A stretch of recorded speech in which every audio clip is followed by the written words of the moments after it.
Welcome to another edition of Capital Area Chats. I'm your host, Paul Brogan, and we're about all things in the greater Concord area. The people, the places, the things that make this an amazing place to live, to work, and to play.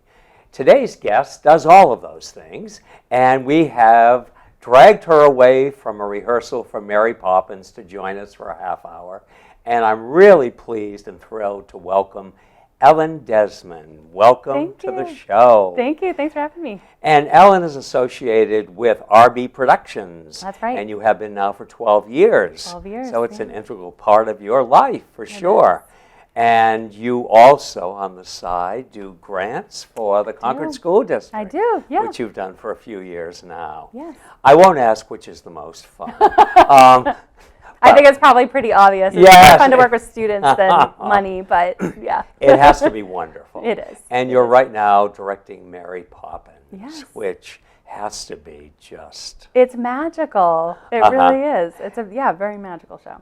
And you have a wonderful cast, Wonderful I'm sure. cast. We have 41 students Wow. up on stage. Yeah, it's great. That's a great cast. Yeah. And this is at the Capitol Center for the Arts. It is, which is a fabulous experience for students to be in that space, beautiful space. We love working with the staff there. They're wonderful. That's where I saw Mary Poppins when it played Concord. It didn't play till 1966. It opened in 64. But by the time movies crawled their way to Concord, it took almost 2 years before I played there. Wow. But I went every afternoon. It was summertime. It was this kind of weather, and it was an excuse, air conditioning. And I said to my mother, well, I have asthma, so isn't it good if I go to the Capitol Theater and be cool and comfortable? Yes. So it seems win-win. appropriate that Mary Poppins, now on stage, has returned to the Capitol Center for the Arts. It has, and it's still air conditioned, which is great for this week. It We're very is. grateful for that. It has to be with rehearsals and everything. How long are rehearsals each day? Do you spend? Yeah, so we start at 9 o'clock and we go till 4, take a little break for lunch and snacks and things like that. But our students really only have 5 days to put on a show. Our teen show is a little bit longer. Wow. We do run 2 weeks, but usually the July 4th break is somewhere in there. So it runs about, somewhere between 8 and 10 days. But our younger kids, they only have five days to put on a production. They do audition in May, and they receive their scripts. So they do have the scripts. So and they have an some time, idea. exactly. And then it's fine-tuning their interpretations and characters, and then working with the, all of that. They work with our music director to make sure, get that diction going. They work with our choreographer and learn all of the dancing. All the movement. A lot of our students do their own set changes as well. We think that that's a pretty big part of the, the whole experience their experience. Of theater. Exactly. So rehearsing all of those, and then of course character and blocking work. So it's a lot to get done. And that's important if you're going to get into even community or regional theater. You may not get the lead role in everything that you want to, but you may have the opportunity to work backstage on the crew. And so understanding the way, because that's as important in many ways, because the illusion that the audience sees sitting there, you're helping to create that illusion. Absolutely. So. And we have a lot of little tricks that happen, especially during the show. Mary Poppins is, one of the hard things about, producing a show like this is that there often are really quick scene changes. We were just talking about that today, actually, that how do we go from the park to the nursery to the bank to, it's lots of really quick scene changes and lots of, theatrical magic, which Disney loves to do, MTI, the publisher, love throwing things in there. But when the stage directions and the script say Mary magically appears on the roof, we have to think about how do we creatively do that? Exactly. And a lot of that does involve students taking an active part in those set changes so we can make them look kind of magical. The illusion and all of that. Yeah. Now, do you choose the one that you want to direct when they announce a season? And of course, there are 5 productions this year. And I will just quickly mention The Addams Family, Mary Poppins, Annie. Sorry. I'm sorry. Everybody loves Annie. They do. Audiences adore it. It's true. I mean, there is something that happens with Annie. Yes. It's just that some of us are. Into the Woods, Junior, and Newsies, Junior. Yeah. So quite a wide range, for sure. When is it determined what this season is going to be? So the board of directors, RB Productions typically decides, like in the fall, late fall, and then we are really fortunate that we have directors that come back every season. So we kind of just go and we, collectively make a decision about who wants to direct which week. And our creative team stays pretty consistent. So our costumers are there the entire season. Our choreographer sometimes will shift one of my choreographer for Mary Poppins is next week's director at Into the Woods. So there's some role shuffling that happens. But for the most part, people are, pretty committed to the season as a whole. And then we announce the shows toward the end of the year and have registration early, in that calendar year, and auditions a few months later. We cast the show, and then we do the season and do it all over again. Voila.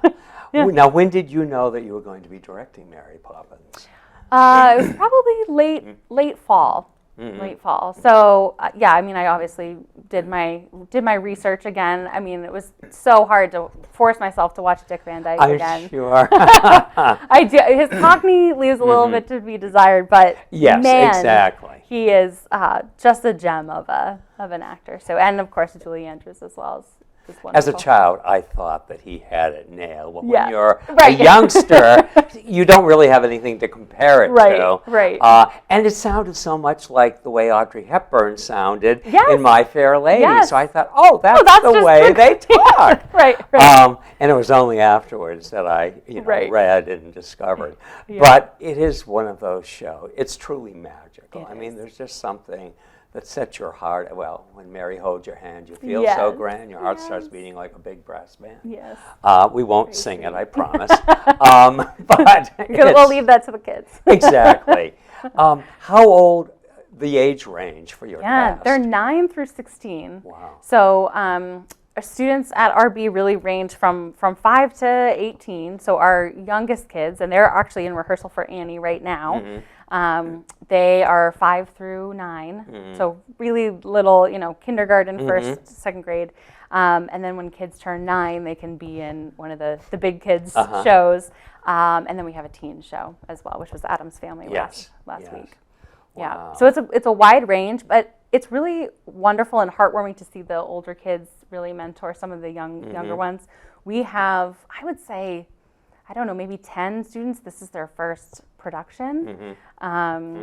Or maybe they've done something little, or maybe they've been on stage in a recital or but a concert. On this scale. Exactly. So that's really fun to watch that magic of being on stage. And I love the Friday we stay between rehearsals and our performance. We stay and we feed the kids and just have a little pep talk and some cast bonding time. And there's such a wonderful calm that happens with the kids. They're all like excited and they're rooted in okay, this is what I'm gonna have to do, and they're just in their bliss, which is lovely. I have them just send all their nervous energy to me. I say, just give it to me, I'll take it. I just want you to have fun out there. And so that's really nice to see them kind of all bond by the end of the week, and then they're just having fun, getting ready to perform. Do you have to work with them to sort of help them understand theatrical discipline and that? Oh, sure. No, you're not up there if you spot somebody in the third row. Right, you waving, don't break character or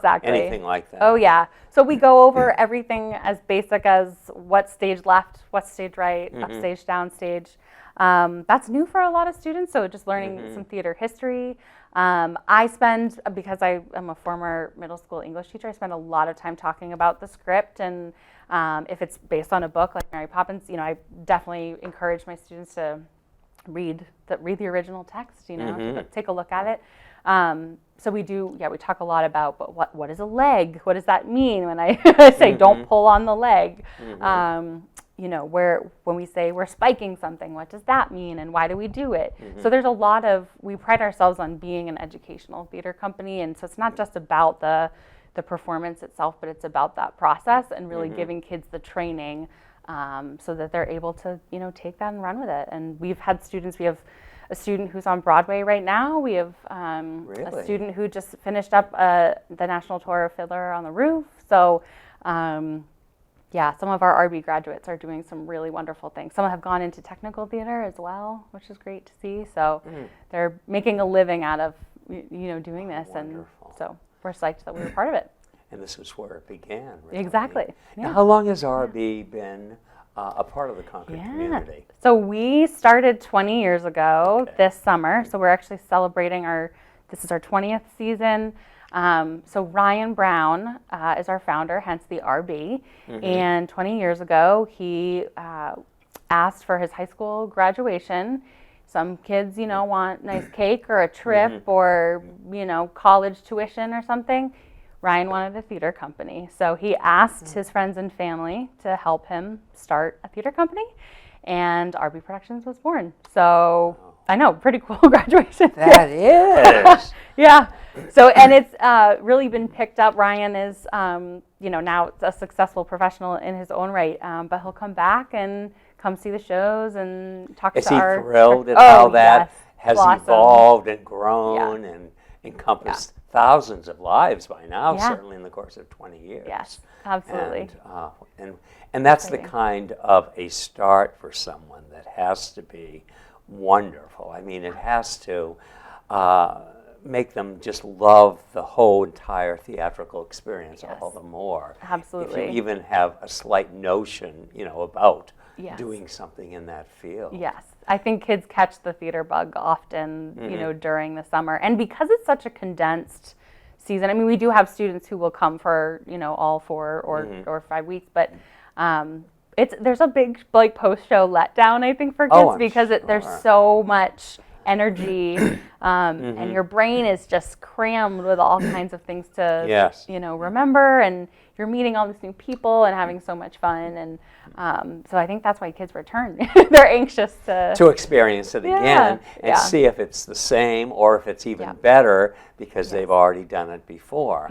And that kind of, I know, the letdown after the last, you don't want to believe it's over. Oh yeah, I had many teary nights when I was younger, getting out, being done with the show and being like, it's never going to be like that again. No, and that's, you don't, But that's the magic of live theater too, because right? I mean, every performance I say to our students, we do a really fun warm up, and I said, this is the only time you're going to perform with this cast. Yes. Exactly this way tonight. Like, I just want you to cherish it. Just be up there working as a team together and really just feel it.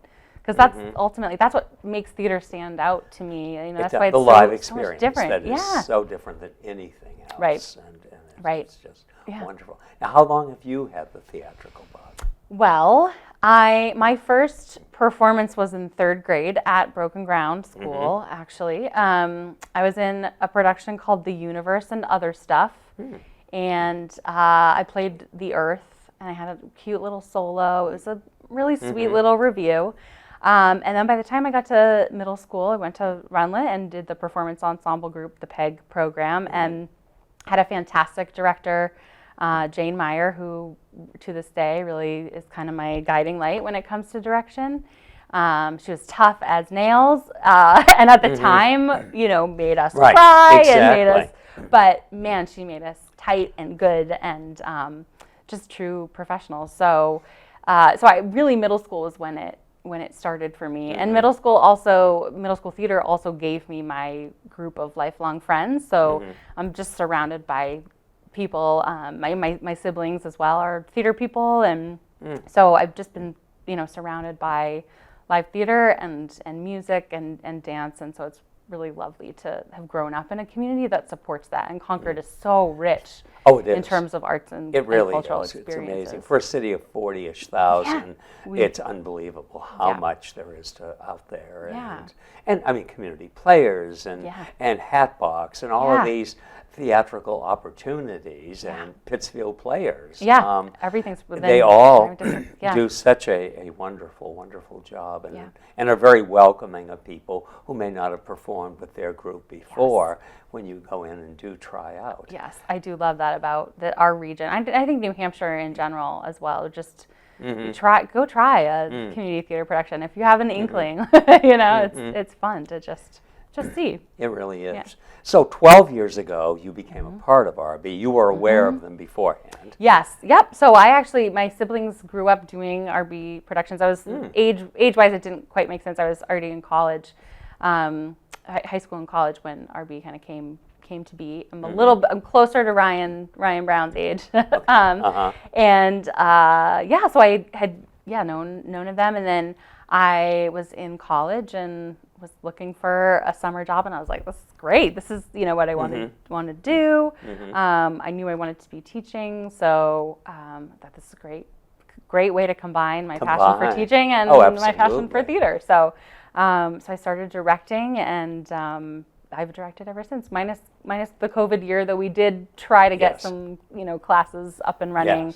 But that's just so challenging. Yeah. So difficult. The live theater is not something you can do over Zoom. No. It's not I should say can't. You can.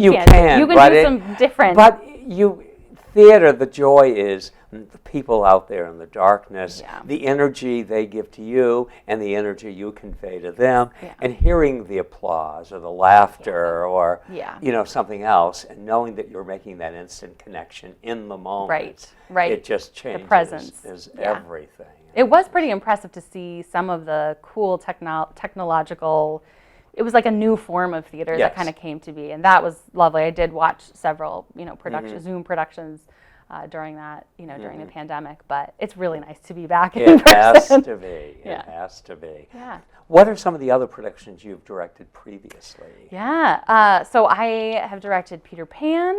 I assistant directed Les Mis, which is probably my all-time favorite. I love Les Miserables. Yes. Love it. I think the music is so rich.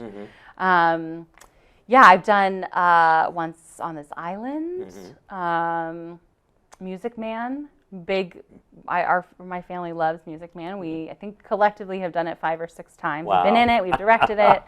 So that's good. All American show. But last year I did directed Matilda, and that was really fun because we hadn't done that before. Sometimes we'll recycle, popular shows. Exactly. So students, when they're younger, they can have something to look forward to. So we have done some shows a number of times, but Matilda was new for us. Mary Poppins is new for us as well. We did do it as a main stage show several summers ago, but Mary Poppins Junior is new for us, and it is a feat for sure. Try to do the junior version. It's a lot. Yeah. Do you ever have a desire to direct for like the community players or something like that? I certainly would. Yeah. I love, Karen Braz is associated with them. Yes, and is fabulous. She is actually holding down the fort at the theater right now for me. She can do it. She can do it. She is fabulous. So she's my assistant director this week and my stage manager for Mary Poppins. So she's talking them through set changes right now and crosses and all of that. And she understands theater for sure. Yes. Absolutely. And she knows, one of the benefits of especially working with Karen and really the rest of my team too, they all teach, they're all, teachers. So a lot of them have students during the year, either in other productions or they're teaching voice or, music. And so collectively, the creative team really does go in knowing a lot of our students. Or we know them from past productions, or we go see them during the year in things. So that's really lovely because I don't know, it's just nice to be able to bond with them a little bit quicker. And the week goes by so quickly that sometimes I will get to Wednesday or Thursday, I'm like, I have barely directed you this week. You've been up in choreography, or like you've been in costumes all morning, or I'm like, whoa, I haven't even seen you today. So that happens a lot. Yes. We have to kind of divide and conquer, and then everything starts to come together, on Friday. It all gets put together. We will be showing online how to obtain tickets and everything else, because I think people need to. Yeah. And again, the Capitol Center is beautifully air conditioned. Yes. And you can forget the heat and humidity and escape to just a magical place. Absolutely. And it will be magical. We have a fantastic lighting designer as well, so it'll look beautiful. The mood and everything will be there. Yep. Is there any show that you would love to direct that you have not directed? Oh, what a great question. Well, I was just talking to the kids, I guess straight play. I have never directed A Midsummer Night's Dream, the full production, but I have taught it, and I love doing it with students, actually. So middle school students. So I feel like that would be a really fun one to put on. I saw it at Shakespeare in the Park at the Delacorte Theater, the public, every year when they put on a show in Central Park, and it was just beautifully done. It's just kind of, I don't know, it's a fun show, and I love, it's a cool way into Shakespeare. I think that's really, it's a very accessible way to get into Shakespeare. It is. Those characters are fun. And it's so visual, and it's just and magical. The whole, you know, it's people that put up their noses at Shakespeare. You can get caught up in that so easily, and it makes you want to try something else afterwards. And there are many that, you know, are wonderful, and that certainly is a good way to do it. So that would be something. They've not done that. Nobody in Concord, I don't think, has done Midsummer in a long. Shakespeare has sort of been hands off. And I think leery about how the response would be. I mean, years ago, it was regularly done at the City Auditorium, Shakespeare, almost once a year. Some organization or some touring company would come in, but then it sort of fell by the wayside, which is too bad. I mean, I think there's, obviously we want to diversify, right? I mean, Shakespeare is a piece of a much larger canon. So hopefully, I think we are diversifying slowly. There's so much good new work out there as well. But I still think there, you know, I don't know, just from a literary standpoint, he's kind of brilliant. So I still really appreciate that part. And it may come back stronger too. I mean, Gilbert and Sullivan did for a long time, particularly after the production in New York with Linda Ronstadt and Rex Smith of Pirates of Penzance, which I saw in New York in the original In the Park, and it was amazing. And more, I knew enough Gilbert and Sullivan to appreciate and understand, but the people around me that suddenly, oh my God, this is really good. This isn't antiquated and awful and everything else. And they were really taken with it. So often if people have an opportunity, they will appreciate something. If it's not forced on them, and it's something they stumble upon, or you know, something like that. So, will you be attending the other productions? I will, of course. So we have a buddy program this week. So our cast is paired with an Annie Kids cast member, and so we encourage all of our students, and I certainly will go and watch their production Saturday at noon at the Bank of New Hampshire stage, also air conditioned, and that space is beautiful as well. They've done a really nice job of that. So we'll have our students will be there if they can be. We'll watch the dress rehearsal as well on Friday. That's our plan. And then the following week is Into the Woods, and then Junior and Newsies Junior the week after that. So it's busy. And then a few weeks after that, on August 5th, we have our 20th anniversary show. That folks can come to. We're going to have some performances. We'll have some speakers. Just a good way for anybody who's been. It'll be at the Bank of New Hampshire stage as well. Wonderful. Great. And will that, if people go on site, the RV Productions you'll website, find all that there info. Is information about that and how to get tickets for the anniversary and you know, all of those. Will you be speaking at it? I will be. I will be. I'm not sure if I have to do a song and dance yet. I don't know. We'll see. But do you want to preview something here? Little tap. They were doing tap today, and I was like, looking at those kids thinking, whoa, you must be so tired. But it sounded great. Good. And that is really so much, you know that you're tapping well when you get this. Good. Exactly. I mean, that's the way. You're not just stomping your feet, which people who don't understand tap think, oh, it's just banging your feet. No. And they're all different sounds, different too. If you use it from the front, the back, there's all kinds of different tones.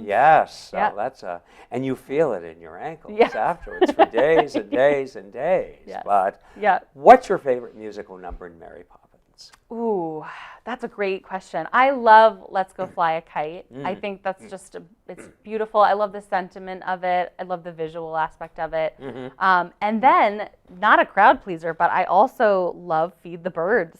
And I did not as a kid. I mean, watching that, It slowed the picture down. You think, why are we watching this old woman sitting there, and why it's nothing's happening? Right. And but it's beautiful. It's exquisite. It's one of the Sherman Brothers' most underrated and beautiful. I mean, I can see why Chim Chim Cheree got an Oscar nomination, but years later I thought, why didn't Feed the Birds? Because the poignance of it when you come, you know, it's just... And it's that pivotal moment, and I think it's actually a really important character, too, this bird woman, because she is, at least in the junior version, or in the stage version, she shows up a number of times. We get little glimpses of her, and she's helping, you know, Mary Poppins is using her to really teach a lesson to the Banks family. And so it's just, that song is such a beautiful expression of what does it look like to care for something else other than yourself. Exactly.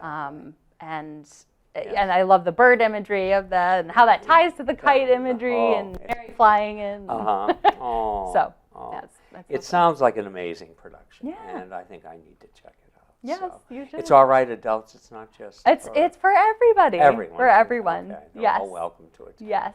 Good. 0 to 100 plus. Absolutely. Yeah. Are you already thinking toward next year yet? Or? Always thinking about next year. Now, do you get input like saying, gee, I would love to direct such and such next year? I probably could float some ideas out, but we really try to get the kids' input on it. So we send out a survey every summer. At the end of the summer, you know, getting some feedback from families. And on that is what show would you like to do? So that's really actually why Addams Family came to be, because that's the #1 show right now for high schoolers. They're just loving it. So I think that was a big piece of, you know, we want to do things that kids are really passionate about and excited to perform. It makes a difference. I mean, if you said, we're doing Bye Bye Birdie, you'd have, which once was the high school, and so was Grease once upon a time. But it has moved along, certainly. And I think the television series Wednesdays probably only made the Addams Family more relevant and more desirous of being done. Yes, absolutely. And it's not something that's been done to death, the musical version. Right, that was a good pun, by the way. A little mortuary humor there. I don't write the lines. It's on the cue card there. So, but it is wonderful. I mean, I urge people to check out online the productions and, you know, see. But I particularly urge you to go see Ellen's directed production of Mary Poppins. Thank you. And then while you're there, they can get tickets to some of the other shows, right? The box office. Into the Woods, Newsies, Junior. If you come on Friday night for Mary Poppins, you can also come the next day to see Annie Kids down the street. Perfect. Who can ask for anything more? You can have a whole weekend of air-conditioned splendor. It's true. Absolutely. Yes, make plans. Ellen, I want to thank you. Thank you. It's been such fun. I love talking theater with you. It's great. It's just really great. I mean, I see you frequently in the neighborhood, but this is different. Yes, and we get to, you know, gab away in the air-conditioned comfort of the studio, not swatting mosquitoes or anything. So I want to thank you, and I wish you all the best with the production and all the future productions. And please check out Mary Poppins and RB Productions. They are doing a great job at our Capitol Center for the Arts, and their 20th anniversary event coming up in a few weeks. So, correct? Yes. Yeah. So, thank you, Ellen Desmond. Thank you to all of you who let me know that you enjoy the show, and watch it on YouTube too, because I'm very grateful for that. I'm very grateful to Concord TV, to Josh and Matt and Emmett and Henry and everybody who helps to make this possible. So thank you again. We'll see you soon.